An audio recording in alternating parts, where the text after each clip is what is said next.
de la clase. Buenas tardes, chiquillos y chiquillas. Esta es la grabación correspondiente al curso Ecología para Ingenieros Agrónomos. Hoy día es martes 17 y son las 14:30 horas.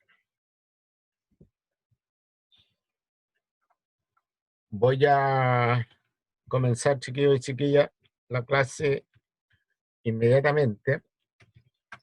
Voy a ir incorporando a las personas a medida que vayan apareciendo.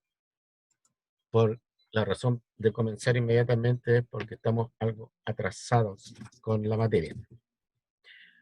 Bueno, hoy día en la mañana iniciamos el análisis de la comunidad biológica como nivel de organización de la materia en lo que corresponde a niveles ecológicos de organización de la materia.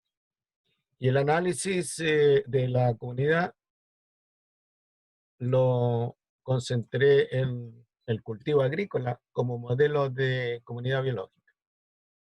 Ya señalamos que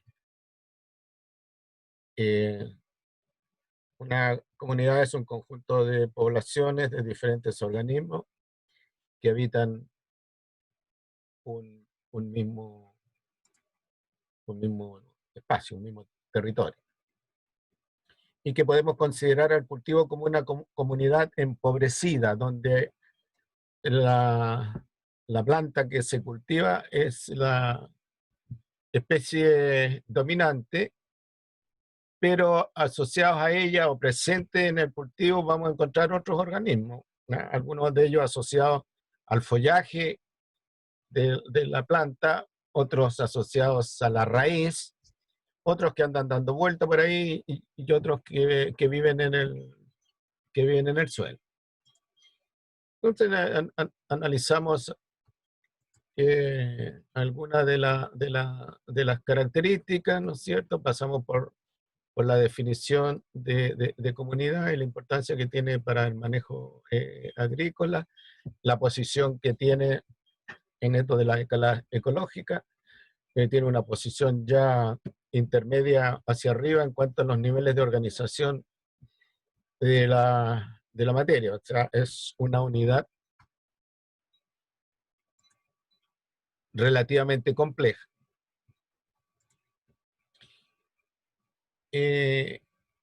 Dijimos que dentro del punto de vista de las características de la comunidad biológica, teníamos nosotros la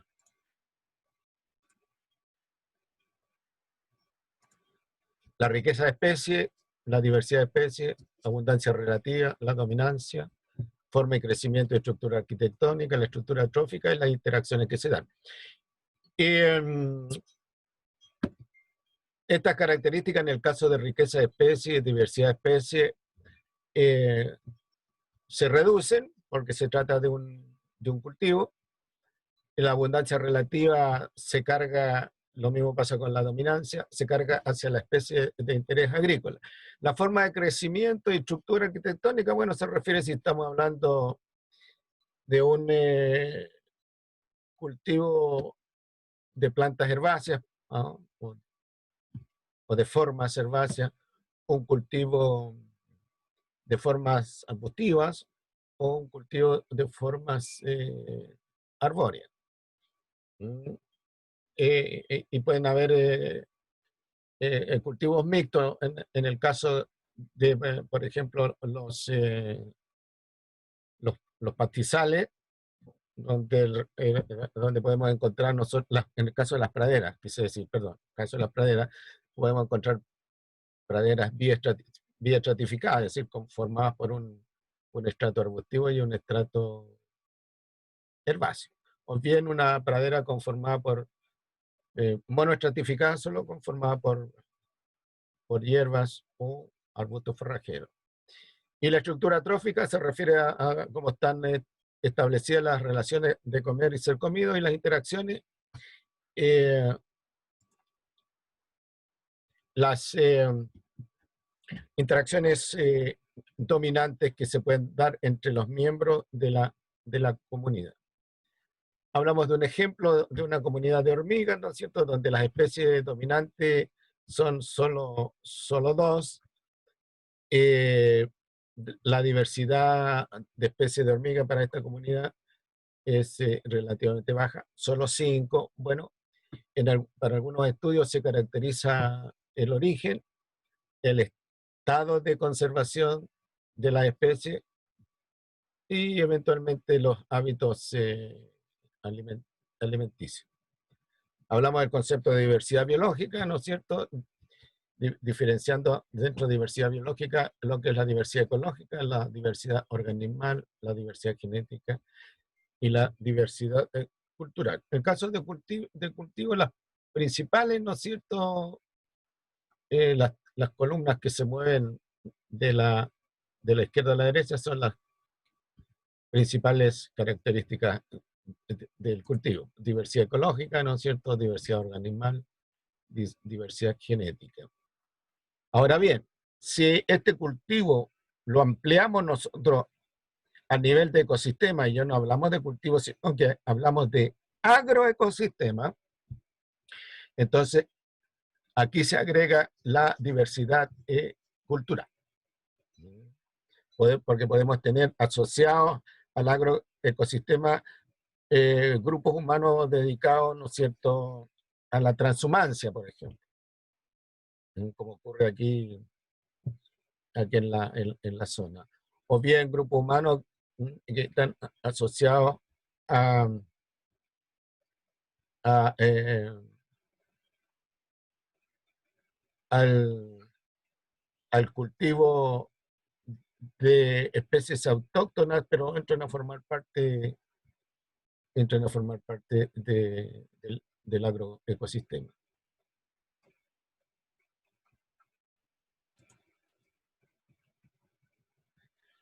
Lo que me olvidé decirle es que en toda comunidad, ¿no es cierto?, debieran haber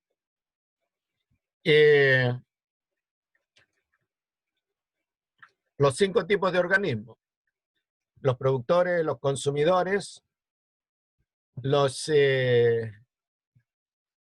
mineralizadores y los descomponedores. Ciertamente en un cultivo predominan ahí los productores. Y cuando estamos hablando de consumidores que se transforman en competidores del agricultor, bueno, los consumidores, entiéndase ratones u otro tipo, son desplazados del cultivo, se les impide el acceso. Y ciertamente en el suelo podemos encontrar nosotros los descomponedores y los mineralizadores.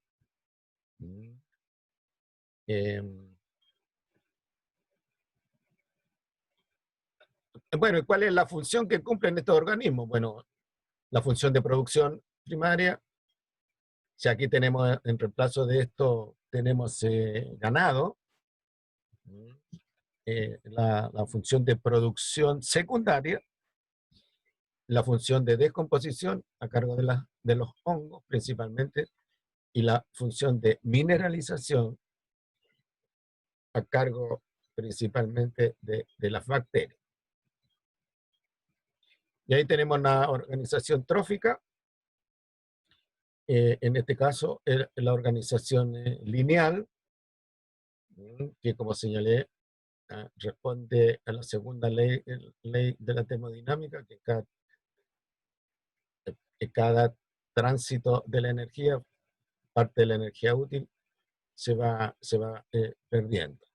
Y lo otro que hay que tener importante, que la energía en el cultivo, ¿no es cierto?, en la comunidad vegetal, fluye. Y aquí creo que quedamos en la clase de hoy día. La trama trófica, también llamada red trófica, esta es una de las tramas redes tróficas más productivas que hay. Esto corresponde a mares antárticos, mares que están rodeando el Antártico. Y aquí, a diferencia de lo que ocurre en el ambiente terrestre, donde los productores son hierbas, arbustos, árboles, aquí los productores son microalgas, que en conjunto se llaman fitoplancton. Estos son los productores en mar abierto, el fitoplancton. Son tremendamente importantes porque captan la energía solar, ¿verdad? Y transforman esa energía física en energía química, y de ahí, ¿no es cierto? En el caso de este ecosistema antártico, se sustenta energéticamente hablando todo lo que ustedes ven hacia arriba, terminando en estos grandes mamíferos marinos, y finalmente, si estamos hablando de producción ballenera, bueno, el ser humano. El segundo nivel trófico que se da acá también es un nivel trófico conformado en su mayoría por organismos pequeños. Como tanto las algas microscópicas como estos organismos son movidos por las corrientes marinas, se llaman plancton. Plancton.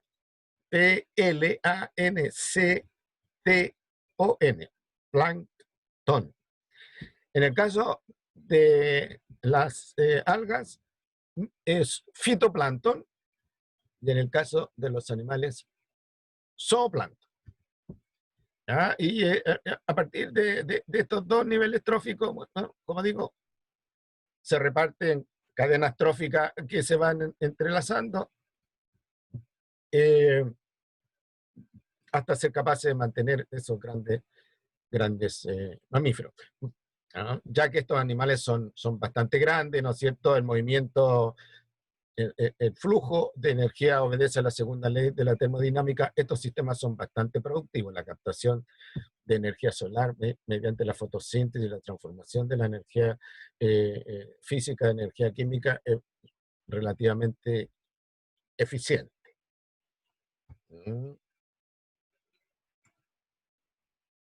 Y aquí tenemos otra representación. Este es una comunidad terrestre que puede ser una arboleda, qué sé yo, o un matorral. Y el primer nivel trófico, que es más ancho que el resto, representado por los productores, las plantas. Ahora, a medida que nos vamos moviendo hacia arriba, nosotros esto se va estrechando en función de la segunda ley de la termodinámica. Después tenemos los consumidores primarios o herbívoros,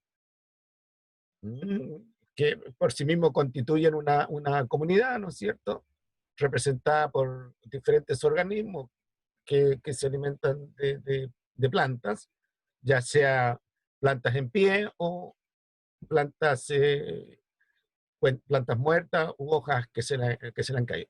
Después tenemos los consumidores secundarios o carnívoros del primer nivel,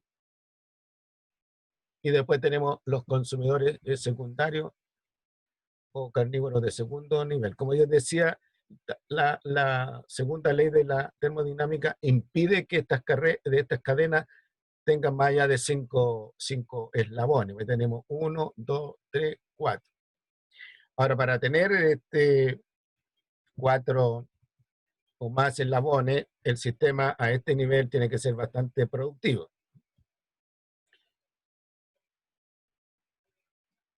Desde el punto de vista del consumo humano, y obedeciendo a la segunda ley termodinámica, para el sistema les sale más caro desde el punto de vista energético que el ser humano sea un carnívoro.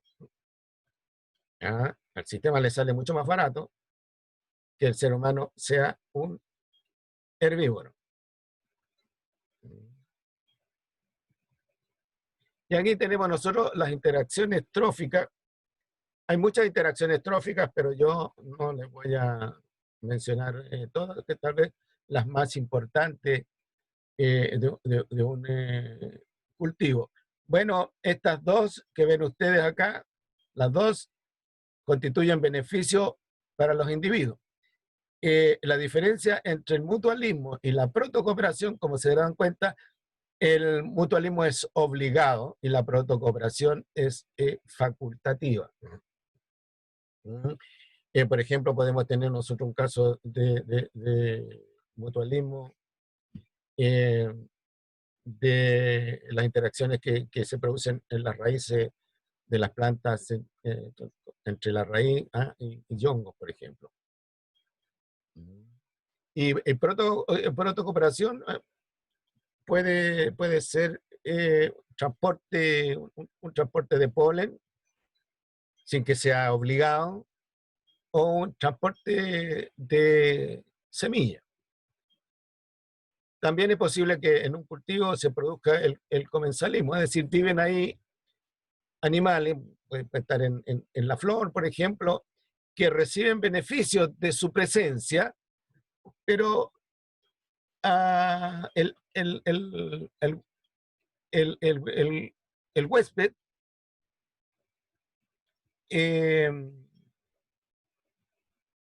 no recibe daño ni perjuicio.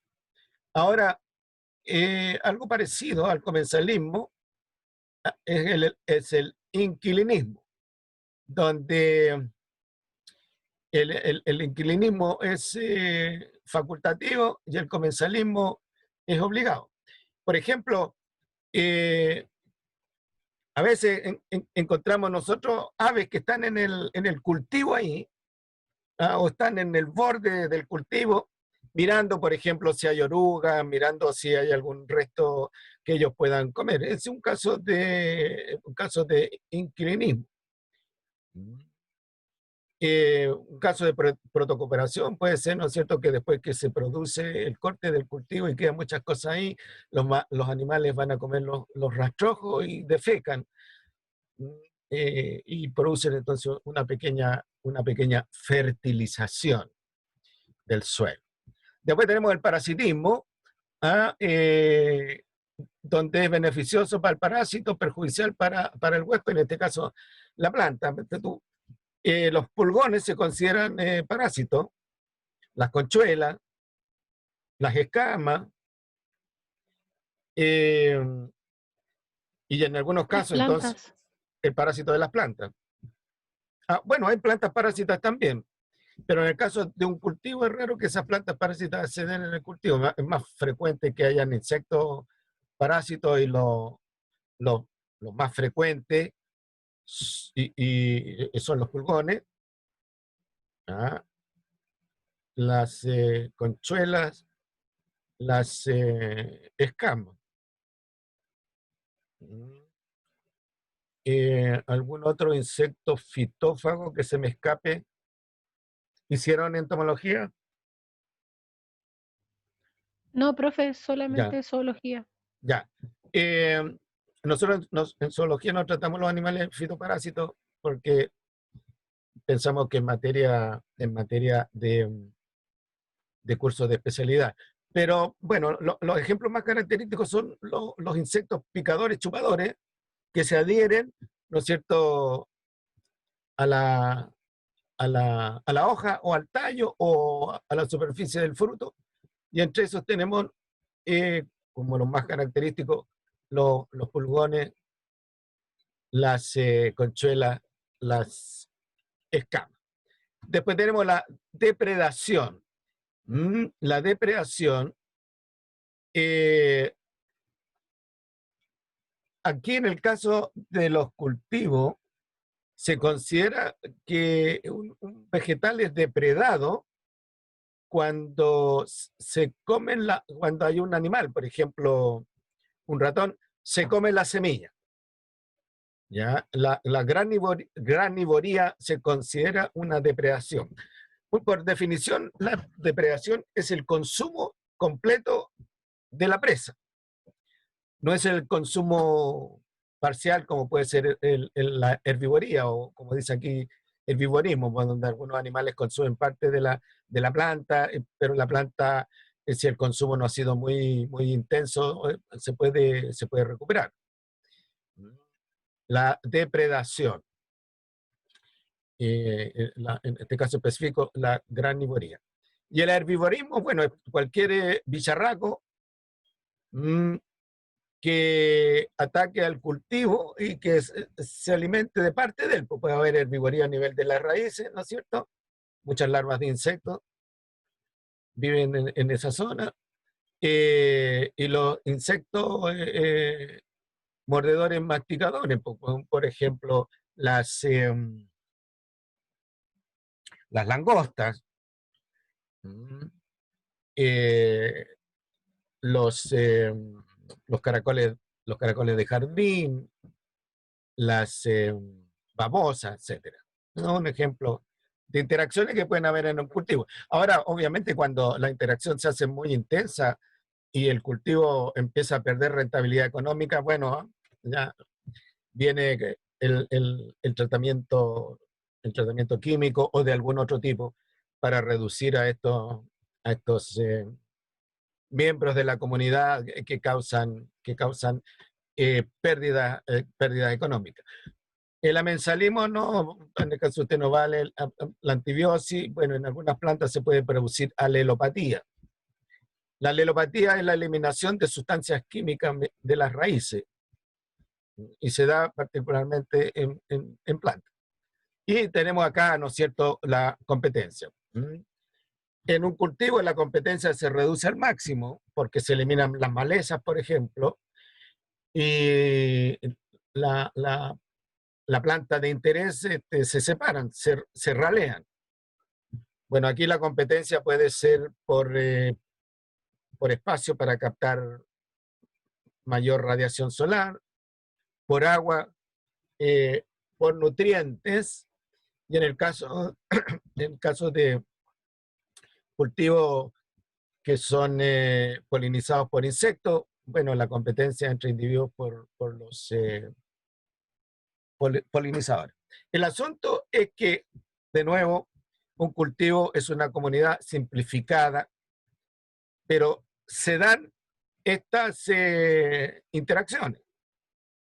Ahora bien, si usted quiere cultivar el suelo, basado en ciertos principios agronómicos, principios ecológicos, bueno, tiene que ir dando oportunidad para que estas interacciones se vayan dando, se vayan consolidando. Esa es una diferencia fundamental entre la agricultura ecológica basada en principios ecológicos versus la agricultura industrial más basada en un manejo químico, fertilizante y pesticidas.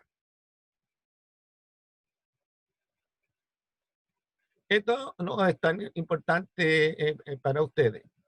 Bien, y con eso termino el tratamiento de la comunidad, considerando al cultivo como modelo de una comunidad simplificada, vulnerable por lo mismo. Pero esta aproximación, esta perspectiva, fundamenta una agricultura más ecológica, una ecoagricultura, o como le llamaban antes, agricultura orgánica, o qué sé yo, pero ahora el tenor es agricultura con fundamentos ecológicos. ¿Algún comentario? ¿Consulta? No, profe, gracias. Bien. Vamos a pasar entonces a el siguiente tema, que es el ecosistema. Ahora, ¿qué es lo que es el ecosistema? Es una unidad paisajística. Definimos nosotros como una comunidad, ya como un conjunto de poblaciones que ocupan territorio. Aquí ya empezamos a hablar de una unidad paisajística, formada por comunidades biológicas y humanas, y el entorno geofísico y geoquímico donde se encuentran y con la cual, ¿no es cierto?, interactúan. Entonces, el concepto de ecosistema, primero, que es una unidad paisajística, por lo tanto es de un cierto tamaño, y segundo, incorpora comunidades biológicas, comunidades humanas y las características del entorno físico. Entendiendo por el entorno físico, por ejemplo, las características climáticas, las características geomorfológicas, las características em, de altura, qué sé yo, a nivel del mar versus la cordillera, etcétera. Y por geoquímico, las características fundamentalmente del suelo, ¿ah? En función de la geología del suelo y en función de la edafología del suelo. Ahora, en el entorno geofísico ya también hay que poner las características de la radiación solar. No es lo mismo, ¿no es cierto?, estar con un ecosistema en medio del desierto, ¿no es cierto?, donde la radiación solar es importante, a estar aquí cerca de la costa, donde la radiación solar está más atenuada. No es lo mismo estar, ¿no es cierto?, eh, a los 4.000 metros de altura, en una veranada, por ejemplo, ya que están de moda las veranadas, en una veranada, donde la radiación solar, sobre todo la ultravioleta, es intensa respecto de acá. Entonces, el ecosistema incorpora las comunidades biológicas que ya hemos descrito con sus respectivas propiedades, ¿no es cierto? Y todo ese entorno geofísico y geoquímico. Por ejemplo, si nosotros miramos desde la parte alta del Cerro Grande hacia el valle, hacia la cordillera, bueno, nos vamos a dar cuenta de las características geofísicas del sistema. No nos vamos a dar cuenta de las características geoquímicas porque hay que hacer análisis químico, qué sé yo, análisis geológico para determinar las características químicas del suelo, las características geológicas del suelo. Pero podemos ver, ¿no es cierto?, si el paisaje desde el punto de vista geofísico está dominado por montaña, está dominado por llanos, por pampas, etc.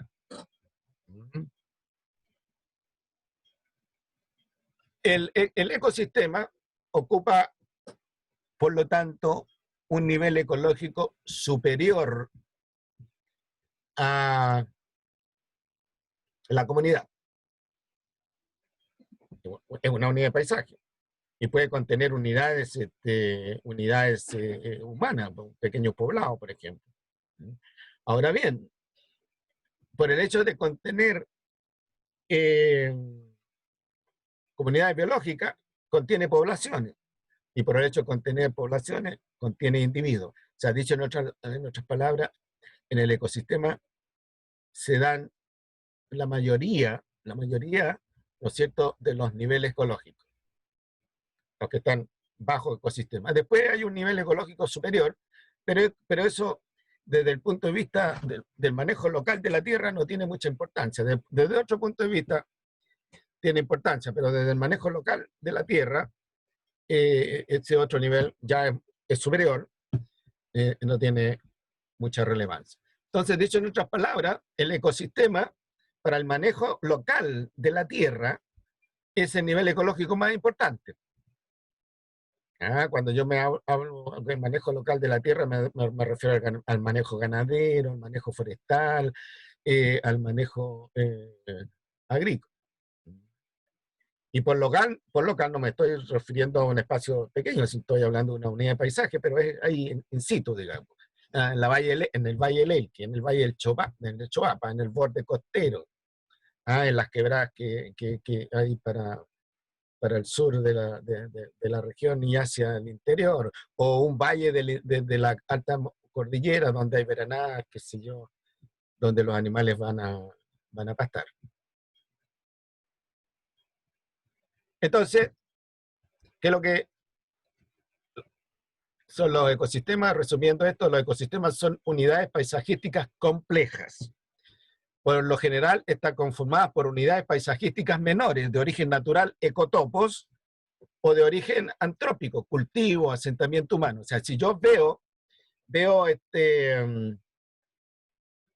como decía, desde el Cerro Grande hacia la montaña, veo que en algunos sectores hay matorral nativo, en las lomas de los cerros, matorral nativo.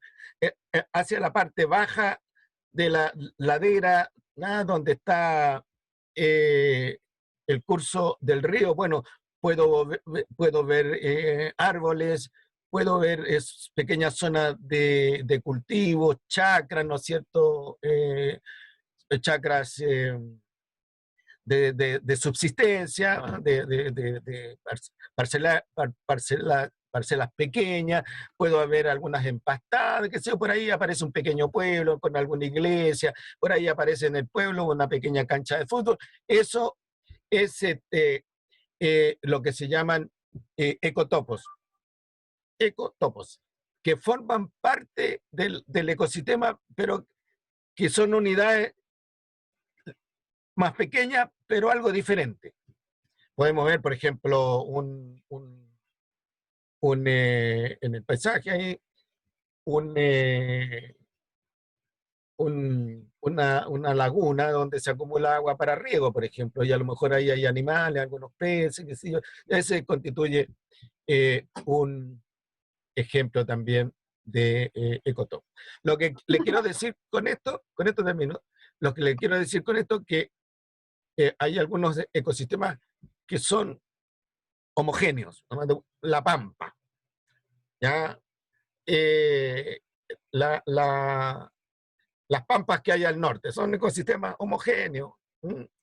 Los pastizales, las praderas, ¿no? Norteamericanas son homogéneas, pero otros territorios son absolutamente homogéneos. Por ejemplo, nuestro territorio, a menos que estemos hablando de las planicies costeras, pero nuestro territorio, por la cantidad de montañas que hay, ¿no es cierto?, la cordillera de los Andes, la media montaña, la cordillera de la costa, nuestro territorio está lleno de lomajes, ¿ya? Y eso entonces da origen dentro de un ecosistema a unidades más pequeñitas que lo hacen diferente, donde se acumula agua en un paisaje árido, por ejemplo, donde se acumula agua, esa unidad es ligeramente distinta. Ese es un ecotopo. ¿Sí? ¿Alguna pregunta? Sí, profe, le iba a preguntar si el ecotopo también puede ser de naturaleza antrópica o solo No, natural. puede ser de naturaleza antrópica o natural. Por tanto, por ejemplo, los pequeños cultivos, estos que se dan en las casas, cultivos de subsistencia, son muy pequeños para considerarse ya unidades más grandes, unidades paisajísticas más grandes. Si ellas forman parte de un paisaje mayor, ¿ya? Ya. Entonces los ecotopos pueden ser. Ahora, lo que se dice, ya, fuera de ser unidades de paisaje menores, que integradas al paisaje mayor, conforman el paisaje que uno está viendo. Y además, entre estas unidades hay una cierta suerte de interacción. No son unidades aisladas. Hay un cierto flujo, por ejemplo, de animales, ¿no es cierto?, de insectos que se mueven de un lugar a otro, flujo de agua, bueno, obviamente el movimiento de semillas cuando hay viento, etc. Otra característica que hay que notar que en los ecosistemas terrestres, el entorno geofísico y el entorno geoquímico está principalmente conformado por las características de la atmósfera y de la litosfera. ¿Ah? Esos son los ecosistemas terrestres.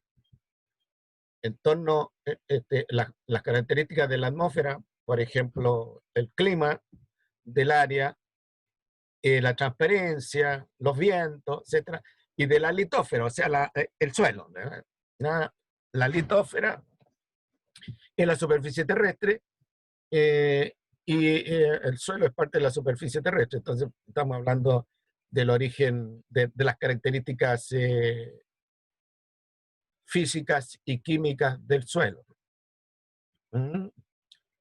Ustedes saben perfectamente bien que hay suelos salinos, suelos cálcicos, suelo turboso, etcétera. Pues esas son las características de la litósfera.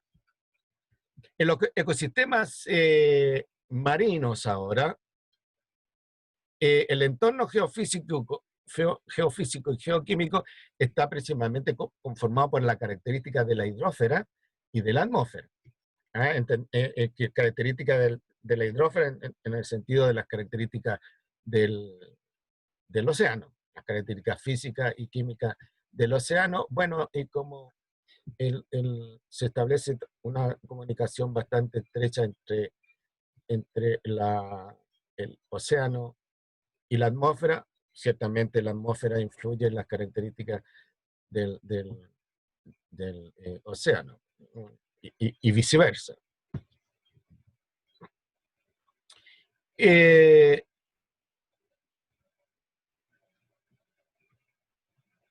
Ahora, ¿cuáles son los principios ecosistémicos que rigen la dinámica del ecosistema? Son tres, ahí me falta... Ah, no, está bien, están los tres. La materia cicla, siguiendo los procesos químicos de ciclamiento de la materia. La energía y la información fluyen.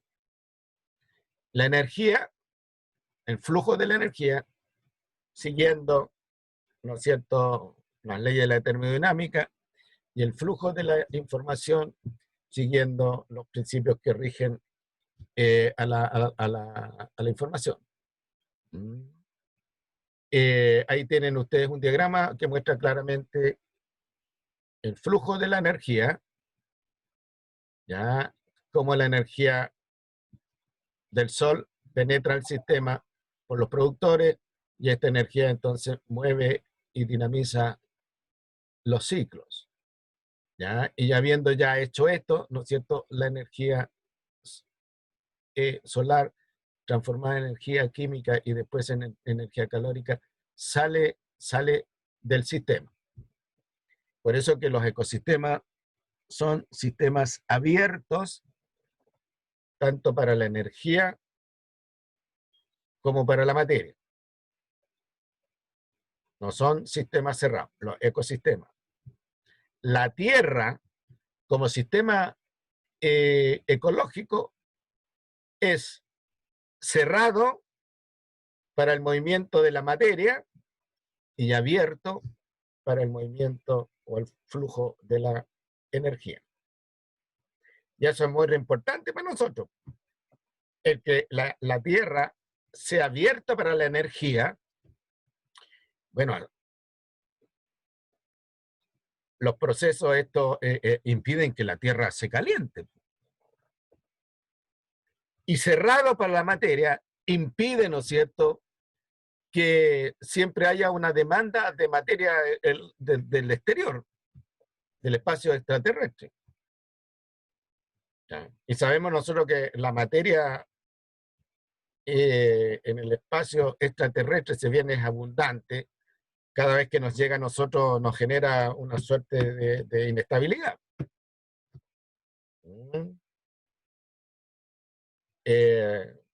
Piensen que, según la teoría que explica en la desaparición de los dinosaurios, bueno, fue un meteorito de cierto tamaño que llegó aquí a la Tierra, y produjo una tremenda inestabilidad de todo el sistema.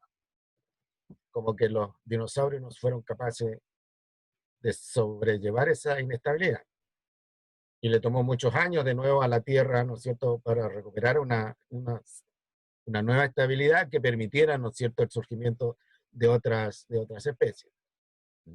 Entonces, el principio ecosistémico: en el ecosistema la materia cicla, la energía y la información fluye.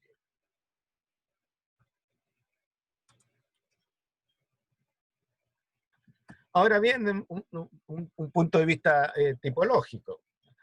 Los ecosistemas, bueno, desde el punto de vista de la injerencia humana, hay ecosistemas naturales antrópicos y mixtos. ¿Cuál es la tendencia ahora? Es hacer ecosistemas mixtos. Por ejemplo, pensemos en una gran ciudad como un ecosistema. La tendencia es poner parques, ¿no es cierto? Poner vegetación. Y si eso se transforma en un ecosistema mixto. En sentido estricto, ecosistemas naturales ya van quedando muy pocos en el mundo. Ecosistemas que no evidencien algún efecto, ya sea directo o indirecto, de la acción humana, sino que son ecosistemas que están muy retirados, ¿no es cierto?, de la actividad humana, pero aún así el cambio climático puede que los afecte y los transforme. Por ejemplo, a través de la pérdida a través de la pérdida de especies, pues, y esos ecosistemas naturales ricos en especies, bueno, van disminuyendo esa biodiversidad y se van transformando. Hay todavía, según las referencias bibliográficas, espacios naturales en sentido estricto, pero están siendo cada vez menos. Desde el punto de vista de la naturaleza del ecosistema, pueden ser terrestres, acuáticos o mixtos. Le llamamos terrestres nosotros aquellos ecosistemas que comparten la parte sólida y la parte gaseosa. Por ejemplo, un cultivo, que es más fácil comprender el ejemplo. Un cultivo, bueno, el follaje está en la parte inferior de la atmósfera, la parte gaseosa, y las raíces están en la parte superior del suelo, la litósfera. Entonces tenemos un cultivo que está gozando de los beneficios de vivir en la interfase aire-suelo. Entonces los ecosistemas terrestres están en esa interfase, atmósfera-litósfera. Los ecosistemas acuáticos pueden ser de dos tipos: los ecosistemas marinos y los ecosistemas dulceacuícolas, o ecosistemas acuáticos continentales. Los ecosistemas marinos tienen el problema que en mar abierto los límites del ecosistema son difusos. Y nosotros partimos del concepto que el ecosistema podemos identificar los límites sin problema. En muchos casos es difícil identificar los límites del problema, los límites del ecosistema. Y tenemos que fijar nosotros unos límites arbitrarios. Con mayor razón en los sistemas marinos. Ahora, los ecosistemas marinos que tienen límites más claros, por ejemplo, son los ecosistemas que están pegados a la costa, donde nosotros usamos, ¿no es cierto?, la forma de la costa, lo que se llama la plataforma continental, después el alud continental. Pero ya a mar abierto el asunto se complica. Ahora bien, ya les señalé que los principales productores en el ecosistema marino son las microalgas, las que flotan, ¿no es cierto?, en las capas superiores del mar. Pero en la costa encontramos nosotros, en los ecosistemas marinos costeros, encontramos ecosistemas representados por algas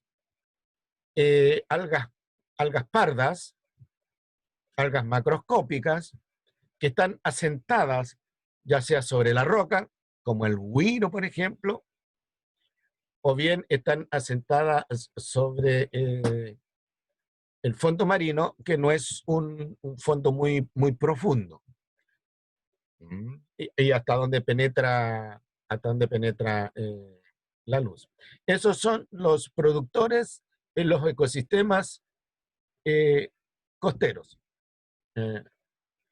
Si usted hace un recorrido, por ejemplo, por la costa Puente Tatino hacia el norte, o por la costa del el faro Punta Tortuga hacia el sur, bueno, va a ver que eso está lleno de algas como el luche, el güiro, el pelillo. Esos son productores, pero que están adheridos a sustratos. Pero mar abierto, insisto, los productores están representados por las microalgas. En el caso de los ecosistemas terrestres, los productores son, bueno, hierbas, arbustos o árboles. Y después tenemos los ecosistemas mixtos que mezclan, ¿no es cierto?, eh, ecosistemas. Por ejemplo, la, la desembocadura de los ríos es un ecosistema entre dulce acuícola y salino, porque en determinado momento el mar entra tierra adentro por el estuario y ahí, ¿no es cierto?, encontramos agua salina y organismos que viven en esos ambientes. Y en otro momento el río baja, ¿no es cierto?, y se mete en la bahía y encontramos que las aguas tienden a ser menos salinas y ahí podemos encontrar otros organismos que están más cómodos en estos ambientes. Ahora, en general, estos ecosistemas, donde el mar entra y después baja el río, son ecosistemas bastante productivos desde el punto de vista, sobre todo, pesquero, ¿no? Tanto peces como moluscos. Sin embargo, nosotros no tenemos grandes estuarios porque nuestros estuarios, nuestros ríos no son tan grandes. Estoy hablando de estuarios como del río Amazonas, el río Nilo, el río Mississippi, el río Paraná, el río Orinoco, ¿ah? Esos ríos donde los estuarios son muy grandes. Y los otros ecosistemas mixtos son los pantanos, los pantanales, que un poco más adentro de los grandes ríos, ¿no es cierto?, encontramos nosotros grandes extensiones de pantano. Y ahí hay una mezcla de ambiente dulce acuícola, con intrusiones a veces del mar, con ambientes terrestres, también son bastante productivos. En la época, en años pasados, bueno, los pantanales no eran apreciados por la gente, porque ahí hay ciclos biológicos de mosquitos, donde están algunas enfermedades epidémicas importantes. Y también el ser humano empezó a quitarle tierra para construcciones, como el caso de los pantanales en la zona de Miami, que empezaron a desecar, a drenar los pantanos ya, para hacer construcciones. Pero ¿qué es lo que se predice? Si el cambio climático sigue como se dice que sigue, bueno, esas tierras van a ser las primeras que van a estar bajo el mar. Todo el Golfo de México, yo no sé si se ubican ustedes, todo el Golfo de México, que ahora es tierra sólida, se piensa que va a quedar bajo agua y el mar entonces adentrándose en territorio norteamericano hacia el norte, ¿no? Los ecosistemas mixtos. Modelos de ecosistemas. El ecosistema tiene una existencia más bien conceptual. Hay algunas profesiones que reniegan de los ecosistemas, porque se parte del supuesto que el ecosistema es una unidad de paisaje perfectamente limitada. Pero ya les dije que en el mar, los ecosistemas, el límite de los ecosistemas se dificulta y en la tierra también se dificulta. Entonces uno tiene que usar criterios arbitrarios y decir, estos son los límites del ecosistema. Busca uno los límites los más naturales. Por ejemplo, si estoy en un valle, para mí los límites del ecosistema es la línea de agua, la línea divisoria de agua. Y todo lo que está para abajo forma parte del ecosistema en cuestión y todo lo que está para el otro lado de la montaña forma parte del otro ecosistema. Pero a veces no es posible eso. Y eso lleva a alguna confusión y disputa entre los profesionales. el concepto de ecosistema ha sido bastante importante para entender cómo funciona la naturaleza y también para proveer ciertos argumentos de un manejo sustentable de unidades de paisaje, sean ecosistemas o no sean ecosistemas, unidades de paisaje. Y dentro de esta categoría, por supuesto, cae la agricultura. Pero hay algunos modelos de ecosistemas que se usan. Uno de los modelos que se usa bastante es el concepto de cuenca hidrográfica. Entonces, los límites de este ecosistema están definidos por la línea divisoria de agua. Podemos pensar nosotros que esta es la cuenca del río Elqui. Y esta es la bahía de Coquimbo. Aquí se ve bastante productiva la bahía de Coquimbo, con turismo y pesquería, qué sé yo, lo otro. Bueno, la estructura de la cuenca, la estructura fisiográfica de la cuenca está constituida por la cuenca propiamente tal, cuencas de tamaño intermedio que le llaman mesocuenca, cuencas pequeñitas que le llaman microcuenca, y finalmente la zona de captación del agua, donde se forma el río. Pero cualquier cuenca, en la parte final de ella, lleva un río activo, digamos, como el río Elqui, o un río que alguna vez fue activo, pero ya no es activo. Pero quedan las marcas en la fisiografía del sistema. Entonces aquí tenemos nosotros el río principal, ¿verdad? Y los esteros, los riachuelos, tributarios a este río. De tal manera que nosotros podemos considerar, ¿no es cierto?, como representante del ecosistema esa mesocuenca. ¿Ya? Y si aquí se va a instalar, ¿no es cierto?, un parronal, por ejemplo, podemos tratar, ¿no es cierto?, como la unidad de paisaje a esa microcuenca, conociendo bastante qué es lo que hay respecto de la flora, qué es lo que hay respecto de la vegetación, de la fauna, qué es lo que hay respecto al movimiento de agua, las pendientes, las características geológicas, las características químicas texturales del suelo, etcétera. Bueno, esta práctica es bastante común en las cuencas nuestras, pues usted se va al río, se va al Valle del Elqui y encontrará las laderas de los cerros hasta arriba, ¿no es cierto?, con parronal. Y en cuencas más al sur con cultivos de palta. La cuenca. O bien puede considerar, ¿no es cierto?, y es más difícil el tema, considerar toda la cuenca como un ecosistema.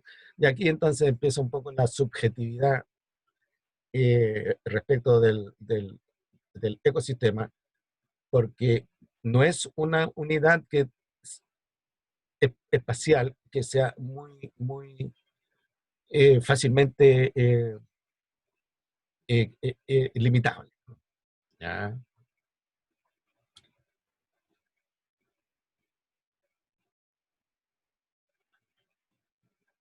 ¿Alguna pregunta, comentario, jóvenes?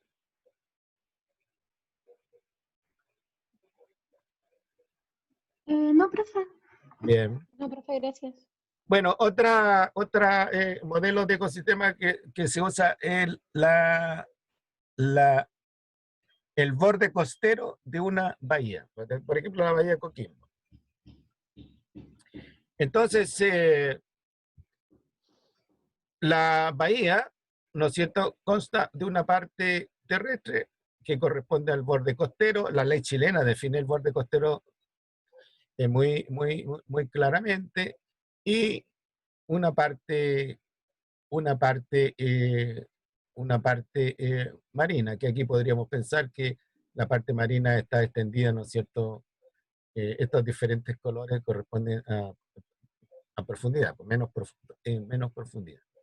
Entonces, se asume que aquí hay una interacción permanente entre el lado terrestre con el lado marino. Se nota esta interacción cuando hay un temblor, qué sé yo, y todo esto se remece. ¿Para qué decir cuando hay un terremoto por acá, ¿no es cierto? Y vienen los tsunamis. También se nota la interacción cuando baja el río Elqui, cuando bajaba, digamos, ahora ya prácticamente no hay mucha agua, bajaba después de lluvias torrenciales y generaba, ¿no es cierto?, su efecto sobre esta zona. Aquí están construidas dos ciudades que se están uniendo a nivel de Peñuela y ya han pasado el nombre de conurbanación. Y se puede estudiar, ¿no es cierto?, toda la dinámica que hay, la estructura que hay, usando a la bahía como modelo de ecosistema. Otro modelo de ecosistema, y aquí los límites son más naturales, ¿ya? El lago. Este es un ecosistema dulce acuícola y el lago se extiende hasta donde comienza la parte terrestre. En ciertos momentos, ¿no es cierto?, el lago se puede contraer y en otros momentos se puede extender, pero está claro los límites del lago. Entonces, uno puede estudiar ciertamente la relación que hay entre el lago propiamente tal y el borde terrestre. Pero también puede concentrarse, si el lago es lo suficientemente grande, puede concentrarse en lo que ocurre acá, no solamente. Esto es claramente una unidad de paisaje. O sea, lo que ocurre acá, qué peces hay, ¿no es cierto? ¿Qué fenómenos ocurren en invierno? ¿Qué fenómenos ocurren en verano? ¿Qué pasa cuando vienen los deshielos, ¿no es cierto? Etcétera. Hay una disciplina de la ecología que se encarga de estudiar los cuerpos de agua continentales, y esa disciplina se llama limnología. Limnología. Aquí los productores, ¿no es cierto?, son microalgas. Pues verán ustedes aquí, este es un lago cordillerano, un lago relativamente joven, ¿no es cierto? Por lo tanto, la vegetación terrestre propiamente tal no hay. Pero aquí hay flora acuática. Sí, aquí tenemos nosotros una cadena trófica formada por peces herbívoros, peces carnívoros. Aquí, ¿no es cierto?, los productores son microalgas. Lagos artificiales, los hay. Los tranques, por ejemplo, el tranque La Paloma, el tranque, pues, claro, son lagos. No se han estudiado mucho desde el punto de vista ecológico, para saber cuál es la dinámica que hay ahí, pero se podría hacer estudios limnológicos en estos lagos artificiales. ¿Sí? ¿Un golfo es lo mismo que una bahía o tienen diferencia? El Golfo de Pena es una bahía más cerrada.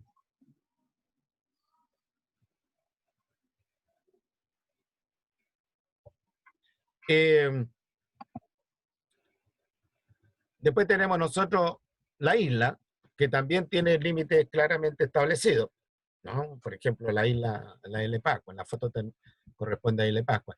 Entonces, bueno, este ecosistema relativamente aislado del resto, eh, con límites bien establecidos, entonces se puede estudiar como modelo de ecosistema. Pero este es un ecosistema bastante particular, pues es una isla de Pascua, por ejemplo, es una isla oceánica que está en medio del océano, de tal manera y es una isla polinésica, más remate, de tal manera que las conclusiones que se pueden sacar de ahí no necesariamente aplican a los ecosistemas en general. El río, cuando estamos hablando de ríos grandes, como el río Amazonas, el río Orinoco, el río La Plata, no el río Elqui, el río Elqui es más bien un ecotopo, digamos. ¿Ya? Porque no es lo suficientemente grande como para que haya flujo de la energía, haya ciclamiento de la materia y existan procesos, ¿no es cierto?, de regulación del funcionamiento del ecosistema. Aquí, como es más grande, bueno, podemos pensar que hay, ¿no es cierto?, flujo de la energía, hay circulación de materia y hay proceso de regulación del sistema. Bueno, nosotros vamos a usar como modelo de ecosistema el agroecosistema. Aquí, del cultivo, ¿no es cierto?, pasamos a una unidad mayor, a una unidad espacial mayor. Conformado, ¿no es cierto?, por un cierto número de unidades, esta unidad mayor, conformado por cierto número de unidades que interactúan entre sí, por alguna razón. ¿Ah? Entonces, ¿qué podemos decir nosotros respecto al agroecosistema como modelo de ecosistema? Unidad de paisaje administrada por el ser humano, con fines de producción agropecuaria. ¿Ya? Ahora bien, el agroecosistema puede estar diseñado copiando un sistema natural, que es la tendencia actual. O bien puede estar diseñado copiando o en base a un sistema artificial, donde podemos tener, por ejemplo, sectores cultivados, plantas de procesamiento, lugares donde hay reservas de agua, fuentes de energía, gente donde duerme, espacios donde habitan los trabajadores o la gente que está asociada al agrosistema. O bien, una unidad más natural donde se mezclan, ¿no es cierto?, estas cosas que les digo yo con bosques, áreas de vida silvestre, donde además de cultivos, ¿no es cierto?, con fines productivos, bueno, tenemos nosotros unidades de vida silvestre, donde hay animales, vida silvestre. Qué sé yo. Yo conocí en Estados Unidos algunos agroecosistemas donde habían, por ejemplo, búfalos, ese tipo de animales. O venado.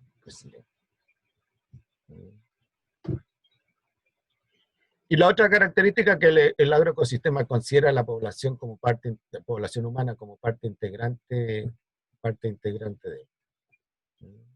Entonces puede haber dentro de ese agroecosistema sectores productivos, ¿no es cierto?, sectores de conservación, sectores de almacenamiento, producción industrial, no solo de crianza, digamos, producción industrial, y un pequeño poblado, por gente que vive ahí y que cumple diferentes funciones, pues algunos a cargo de las unidades de conservación, otros, qué sé yo, en la parte de ganadera, otros en la parte agrícola propiamente tal, mantención, camiones, etc. Ahora dice con fines de producción agropecuaria, entonces aquí se junta la producción agrícola con la producción animal. Una plantación forestal puede transformarse en un agroecosistema si la plantación forestal está concebida con esta aproximación. Y además se encuentran, ¿no es cierto?, ahora no solo sectores plantados con pinos, sino que también sectores de vida silvestre, de conservación de vida silvestre, sectores, ¿no es cierto?, pequeños poblados, pequeños lugares donde vive el ser humano. Entonces hay mucha identidad del ser humano con el agroecosistema, identidad cultural, ¿te fijas? Entonces, bueno, aquí hay tradiciones en torno a la actividad, hay fiestas en torno a la actividad, etc. El agroecosistema. Ahora bien, en la comunidad ecológica, el agroecosistema está conformado por elementos bióticos y abióticos. Entre los bióticos tenemos nosotros individuos, poblaciones y la comunidad. Del mismo modo, en este agroecosistema ocurren los procesos de producción primaria, lo que produce la planta, ¿ya? Y producción secundaria, lo que producen los animales. Flujo de energía y ciclaje de la materia. Y procesos de descomposición y mineralización. Dicho en otras palabras, es una unidad ecológica, ¿ya? Artificial, pero con mucho de natural, ¿ya? Y eso es administrado, eso sí, es administrado por el ser humano o manejado por el ser humano. Ahora, estos tienen diferentes propósitos, pueden tener propósitos turísticos, ¿no es cierto? Y la gente, los turistas van a ver cómo, ¿no es cierto?, procesan, qué sé yo, la lana de las ovejas, por decir, o bien cómo procesan la leche de los vacunos, o bien cómo se hacen las labores de mantención de la vida silvestre, qué animales de vida silvestre hay, qué sé yo. Fuera de la cosa productiva. Por supuesto que también hacen ahí educación ambiental para la comunidad, ¿no es cierto?, a los turistas que llegan o comunidades más lejanas. Y se educan a los niños que viven ahí con una aproximación más ecológica de la vida, más respetuoso del agua, más respetuoso del suelo, más respetuoso del aire, etcétera. El uso de pesticidas se reduce al mínimo, el uso de fertilizantes también al mínimo. Todo se trata de que sean los procesos naturales los que resuelvan los problemas. Ahora, en el agroecosistema, como en cualquier ecosistema, vamos a encontrar la dimensión geofísica que corresponde al clima, a la fisiografía, ¿no es cierto?, del paisaje, si son terrenos planos, son terrenos con laderas, las características del suelo. La dimensión biológica, ya vimos los organismos que hay, los tipos de organismos, las funciones que cumplen los organismos, las comunidades, las poblaciones, los individuos. La dimensión humana, asentamiento humano, etcétera. La dimensión paisajística, paisaje, ecotopo. Y algo que me olvidaba también, otro aspecto importante del agroecosistema es el valor estético que puede lograr alguno. Valor estético. ¿Ya? Porque como puede ser parte del agroecosistema, algunas montañas que están al fondo, ¿no es cierto? Y que le comunican a la parte principal del paisaje un aspecto interesante. O si hay montañas, ¿no es cierto?, al fondo, bueno, cuestiones de trekking para los turistas. Entonces hay un manejo integral de la unidad productiva, ¿no? Mirado desde todo punto de vista. Y por supuesto puede llegar gente a pasar algunos días, una semana, hacer, qué sé yo, meditación, instancia de reflexión, a alojar, a tener comida típica del lugar, etc. Y la dimensión ecológica en el sentido de relaciones tróficas, los ciclos, etc. Bien, ¿alguna consulta al respecto, chiquillos y chiquillas? ¿Comentario?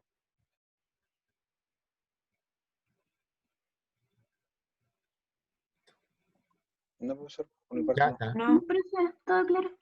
todo claro, qué bueno. Vamos entonces, ¿qué pasó aquí?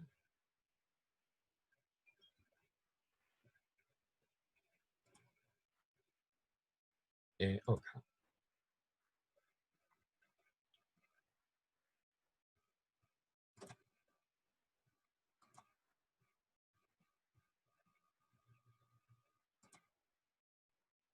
Eh, eh, eh, eh, eh, eh, eh.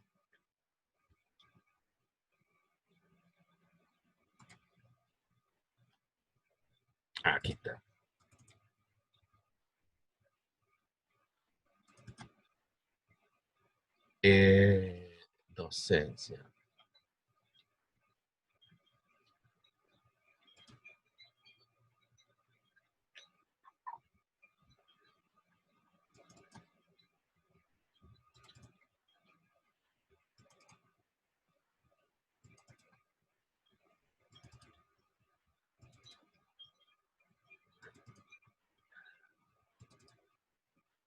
Eh,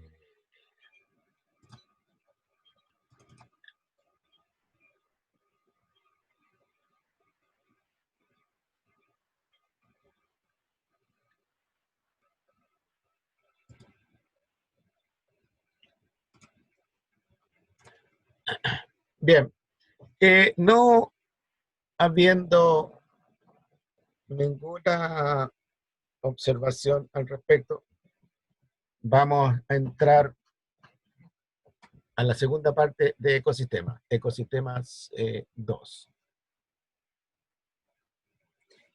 Esta unidad tiene que ver con el dinamismo ecosistémico, entendiendo por dinamismo ecosistémico el flujo de la energía, los ciclos biogeoquímicos, los eventos que ocurren en el ecosistema, la sucesión y la regulación. ¿Ya? Entonces, ya les señalaba como principio de ecosistémico, la energía fluye. Si nosotros nos vamos a la ecosfera, bueno, la energía con que funcionamos nosotros,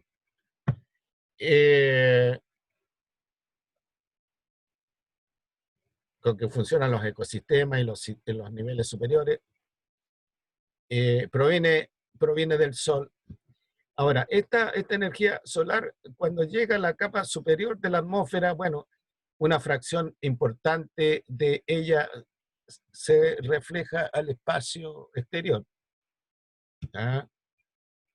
Aproximadamente, según el diagrama, el 34%. Otra fracción, aproximadamente el 66%, se degrada como energía solar en energía calórica, y si bien es cierto, este calor puede promover, por ejemplo, el movimiento de las masas de aire, qué sé yo, no es energía que capte el ecosistema y esa energía se mueva hacia el interior del ecosistema.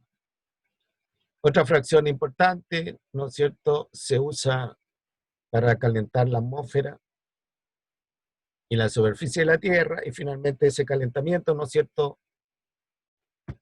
se va y forma parte de ese 66%. Una fracción de aproximadamente el 23% se usa para evaporar el agua del océano, el agua de los grandes lagos. Aproximadamente un 1% es para generar vientos y el oleaje. Y para la fotosíntesis, la que queda atrapada en la vegetación en un día cualquiera, en promedio, es 0,02%. O sea, dicho en otras palabras, ¿no es cierto?, la fracción de la energía solar que llega a la parte superior de la atmósfera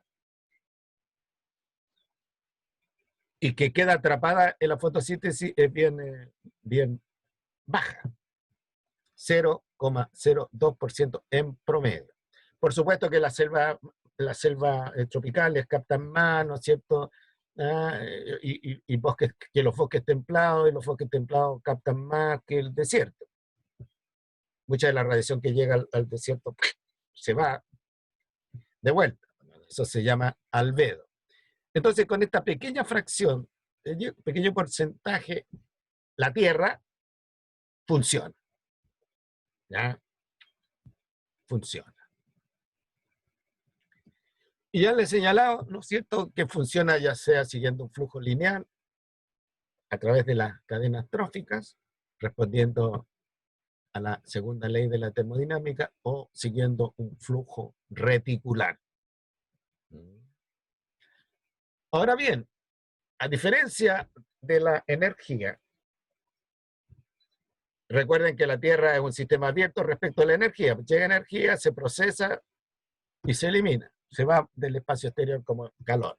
En el caso de la materia, ¿no es cierto? La materia cicla dentro de los distintos compartimentos de la ecosfera. Entonces, hay transformaciones, diferentes tipos de transformaciones. La materia sufre diferentes transformaciones físicas, transformaciones químicas y transformaciones biológicas. Las transformaciones físicas, la materia se diluye en el mar, en el océano, por ejemplo. Se diluye en los grandes lagos, se diluye en la atmósfera. ¿Ya? La precipitación, la volatilización, se fija a través de procedimientos físicos, ¿no es cierto?, al suelo o a ciertas moléculas que están en el agua, etc. Hay transformaciones químicas, biosíntesis, biodegradación, degradación abiótica, y de transformaciones biológicas. Estas transformaciones biológicas son el crecimiento de los individuos, el crecimiento de la población, el desarrollo de los individuos, ¿no es cierto?, y la reproducción, y de nuevo el aumento de la población. Entonces, tenemos transformaciones de la materia de naturaleza física, naturaleza química y naturaleza biológica. Todas estas ocurren en el ecosistema. Por supuesto que dependiendo del tipo de ecosistema, ¿no es cierto?, en la transformación puede que esté encargada la física más que la química, qué sé yo, ¿no? Necesitamos, por ejemplo, en un bosque tropical, de nuevo, yo esperaría, ¿no es cierto?, que son mayores las transformaciones químicas y biológicas que las transformaciones físicas. Pero si estoy en un desierto, yo esperaría, ¿no es cierto?, que las transformaciones físicas sean mayores que las biológicas y las químicas. Dentro de estas transformaciones, ya hay un rol importante de las transformaciones denominadas los ciclos biogeoquímicos, que se refieren a los principales nutrientes, a los elementos químicos que conforman el cuerpo de los seres vivos y el alimento de otros. Se llaman ciclo biogeoquímico. ¿Ya? Se llaman ciclos biogeoquímicos porque en algún momento forman parte de los sistemas biológicos, en otro momento forman parte de los sistemas geoquímicos, entendiendo por sistema geoquímico, ¿no es cierto?, lo no biológico, lo abiótico, puede ser, forman parte del agua, disuelto en el agua, ponte tú, o bien formando parte de sedimentos, o formando parte de la superficie terrestre. Uno de los más relevantes es el ciclo del agua, que obviamente es tremendamente importante para ustedes. En general, los ciclos biogeoquímicos son importantes para ustedes porque tienen que ver con los nutrientes de la planta. El ciclo del agua. Las flechas indican los movimientos del agua. ¿Ya? En principio, para un determinado ecosistema, el ciclo, sobre todo si el ecosistema es grande, el ciclo del agua es cerrado. Todo el ciclo se lleva a cabo en el mismo territorio.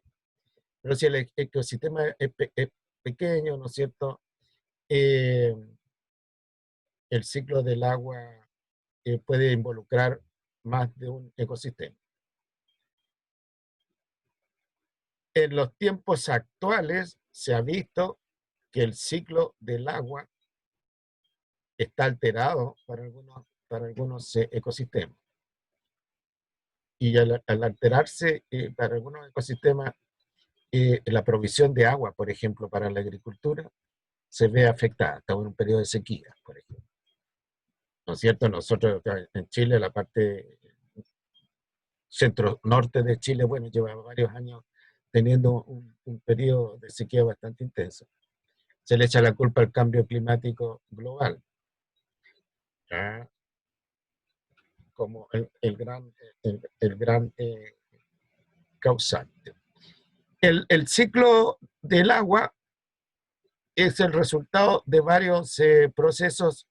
Uno de ellos es la evaporación, es decir, la pérdida de agua de las superficies, de los cuerpos de agua, lagos, depósitos de agua, mar.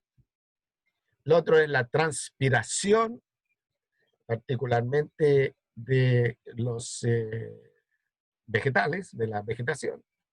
Lo otro es el proceso de evapotranspiración,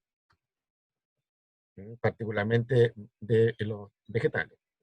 La cantidad de humedad, por ejemplo, toneladas de agua que se evapotranspiran en verano de la selva amazónica es enorme. Gran parte del agua evapotranspirada queda en la selva amazónica, pues se mueve en dirección a la cordillera de los Andes y antes entrando hacia la cordillera, las temperaturas hacen que el agua precipite, que es el segundo fenómeno, la precipitación. ¿Ah? Aquí precipita agua líquida, digamos, pero en otras partes precipita agua sólida. Es tanta a veces la cantidad de vapor de agua, toneladas de agua que se evapotranspira de la selva amazónica, que esa cantidad de agua puede llegar hasta Arica, Tacna. Pueden pasar la cordillera de los Andes, pasar el altiplano chileno-boliviano y seguir pendiente abajo. Eso es lo que nosotros malamente llamamos el invierno boliviano. Las aguas que caen en Arica, Tacna, ¿no es cierto?, no son aguas que provengan del Océano Pacífico, por lo general, sino que son aguas que provienen de la selva amazónica. Y la humedad, ¿no es cierto?, el agua que mantiene húmeda las estepas alto andino del altiplano chileno, boliviano, peruano, qué sé yo, ahí es lluvia del Amazonas, que la parte del altiplano que está más cerca del lado del Pacífico, bueno, se va para abajo, hacia el Pacífico, y la que está más al lado del Atlántico se va para abajo, irrigando, ¿no es cierto?, las partes altas de la selva amazónica. Y el otro movimiento el otro proceso físico, ¿no es cierto?, que tiene que ver con el ciclo del agua, es el movimiento, la escorrentía superficial y la escorrentía subterránea, que lleva entonces en el caso de la escorrentía subterránea, que lleva a formar los bolsones de agua freática, ¿cierto?, y la escorrentía superficial, bueno, que eventualmente llega al mar, o que conforman lagos, lagunas, o cuerpos de agua artificiales como tranques y embalses. Ahora, la precipitación, la caída del agua, se hace en la forma de nieve o la forma líquida. Por ejemplo, alrededor del 70% de la precipitación en la cuenca del río Elqui es nival, y el resto es líquida. En la alta montaña, la precipitación es nival, y en la media montaña puede ser nival o líquida, y en las partes bajas, de Paihuano para acá, ¿no es cierto?, la precipitación es líquida. Dice en otras palabras, el río Elqui es un río de régimen nival. Se recarga, y así los pozos se recargan por precipitación nival. Por eso que para nosotros es tremendamente importante que caiga nieve en la cordillera. No es tan importante que caiga acá abajo. Bueno, nos arregla el paisaje, nos mejora la estética, qué sé yo. Pero que el ciclo del agua, la fracción más importante del ciclo del agua del Valle del Elqui está en la precipitación nival. Ciertamente, como ustedes lo saben tanto como yo, bueno, las plantas obtienen el agua por su acción radical, bueno, y los animales obtienen el agua bebiendo directamente el agua, ¿no es cierto? Y si hay muchos animales, el agua se va al espacio, ¿no es cierto?, aéreo, por la transpiración de los animales. También el alimento ya contiene bastante agua. Y otra forma, ¿no es cierto?, cómo retorna el agua hacia el sistema, pero son cantidades mínimas respecto de los otros flujos a través de la orina de los animales. Así como hay evapotranspiración, ¿no es cierto?, principalmente la vegetación, bueno, los animales también evapotranspiran. Y hay salida de agua, además por los frutos, o por el contenido de agua que tienen las hojas, etcétera, que es cuando se consumen. Bueno, en el caso de los animales hay un retorno por evapotranspiración también, y orina y feca. Ese es el ciclo del agua. El ciclo del agua, ¿no es cierto?, está siendo un problema en muchas partes, porque de ser un ciclo local, ya se está dispersando, o sea, se está haciendo difuso. Y como digo, algunos le echan la culpa al cambio climático global. Faltan 3 o 4 minutos, así que si tienen alguna consulta,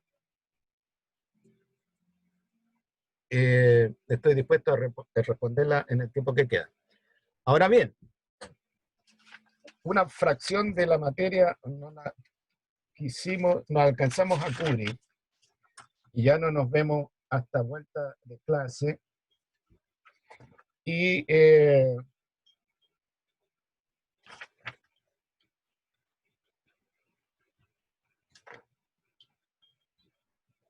día de la prueba.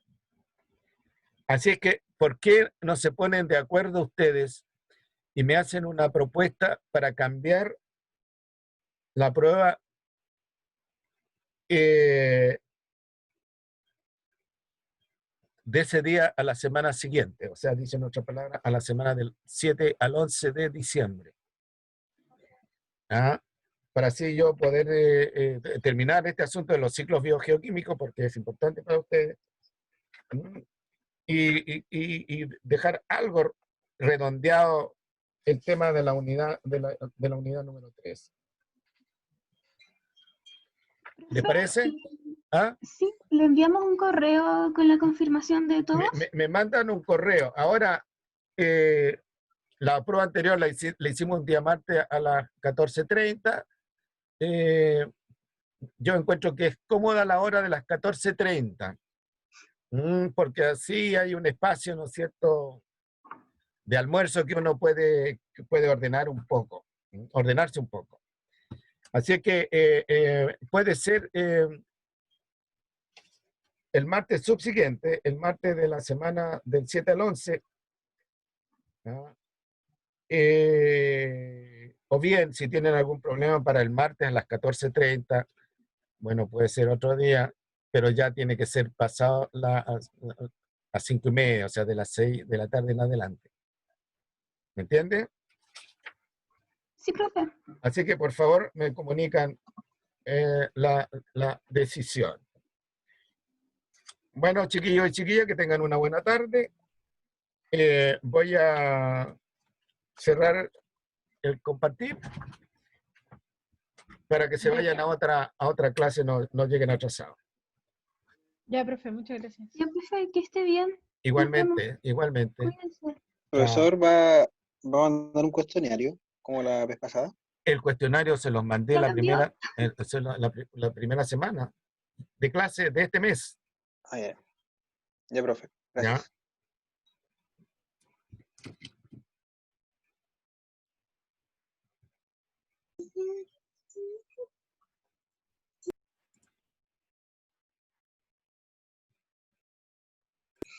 Hasta luego, profe. Hasta luego, hija.